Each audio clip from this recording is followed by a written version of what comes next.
Welcome to our February Streaming Story Spotlight. I'm Beth, an Adult Services Librarian at Rocky River Public Library, and joining me today is Mary, a Library Associate in our Adult Services Department and Outreach. Hi, Mary. Hey Beth, how are you today? I'm okay. How are you doing? I'm good, thanks. Today, we're going to be talking about the biographical documentary John Lewis, Good Trouble. It was released in 2020. It's available for streaming through Hoopla Digital with your library card. It was excellent.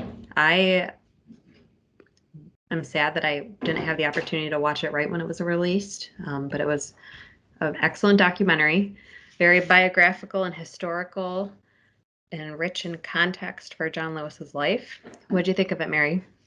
I thought it was wonderful too. It's perfect timing for Black History Month coming up in February. And so like you said, it's historical. It has, as we discussed earlier, some great original footage from the 1960s, that really give the documentary quite a punch, wouldn't you say? Absolutely. And I was regarding like good timing. The timing was excellent because right now Congress is also has the bill to pass the John Lewis uh, Voting Rights Act, the John Lewis Voting Rights Act. Yep.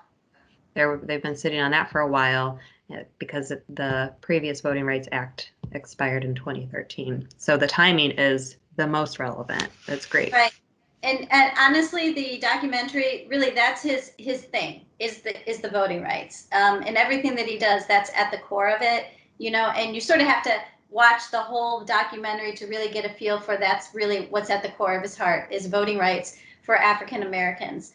But it's just you get to know him personally, and he's such a wonderful, just a really nice guy, like a guy that you feel like you could walk up on the street and just have like a nice little conversation with, and he's a very intelligent person as well, and he's done so much in his life, from grassroots organization to being a politician, and he's always remained true to Good Trouble. Do you want to explain what the Good Trouble is, Beth? Well, he always would say that you need to get yourself in good trouble and don't let the bad things dissuade you. You just need to take action. And he sounded like he had like some speeches pretty rehearsed because there's a scene where he's like hosting a retirement party, or not a retirement party, a reunion for staff members who worked in his office, and he starts on his spiel and they all are reciting it. They're talking about like he grew up in a small town outside Troy, Alabama. Yep. Um, but just like a really sweet guy, and just really his heart was in the right place, and he worked so tirelessly his whole life Yeah. to get people to vote. And so like as a nonviolent activist, he really swore to uh, that that lifestyle. And he said, in his words, the vote is the most powerful nonviolent change agent you have in a democratic society. You must use it because it's not guaranteed and you can lose it. And I think that, that statement of his really just sums up his theme in life, his motto. It really did. I mean, you just read a beautiful quote from there, because it really does sum up how he feels. And he did as a young child. He grew up on a farm, and he went after getting an education while his siblings were working on the farm, and while he wasn't really expected to be, to go after an education. He did that. He always wanted to be like a preacher. He would preach to the chickens. Remember that? Mm-hmm. And he was so invested. The older he got, he became so invested in this nonviolence movement, and he worked closely with Martin Luther King Jr. And he was, there's just so many monumental things in history that he was a part of, that and he remained, like you said, he remained true to the history of nonviolence. And it was just really, really a wonderful thing. And just seeing some of that real life footage from the protests on the Emmett Till Bridge, where protesters were they were truly nonviolent. And then you can see this is in like the late 50s, I believe, maybe early 60s.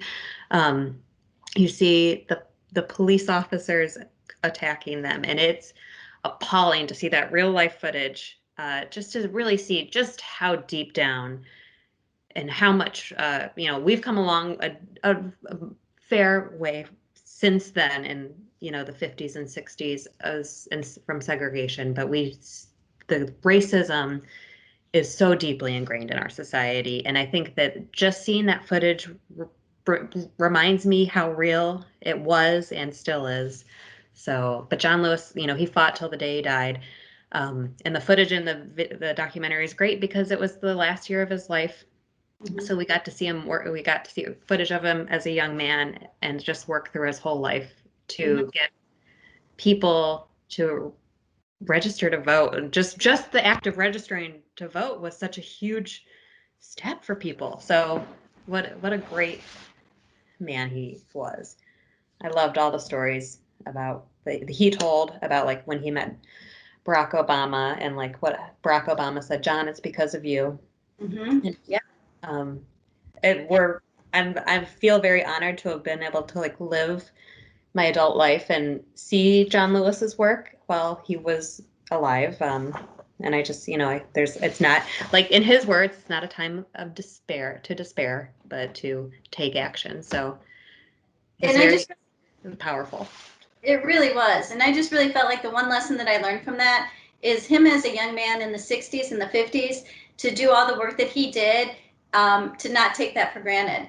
A lot of times you think, well, okay, so it's done, forget about it. And the thing is, it's not something that you can forget about. And that's, as the documentary progressed, it said how even though they made these great strides in the 60s, how it was still chipped away at. It was still like voting laws still got changed. There was still, it's something that you can't take for granted. You can't just say, we did it once, now forget about it. Like it's something that you always have to fight for. And that you shouldn't feel exhausted by the fight, and you shouldn't feel like giving up. It's just something that you should always know that, we earned it and we're always going to have to fight for it. And that there's nothing wrong with that. You gotta keep going. Yeah. It was great. I loved it. We haven't decided what we're watching for March, but that's a conversation we can have. And there's so much more content showing up on Hoopla and Canopy all the time. So we'll figure that out soon. It sounds wonderful, Beth. I can't wait to watch the next one. All right. Talk soon, Mary. Thank you. Alrighty. Have a great day. You too.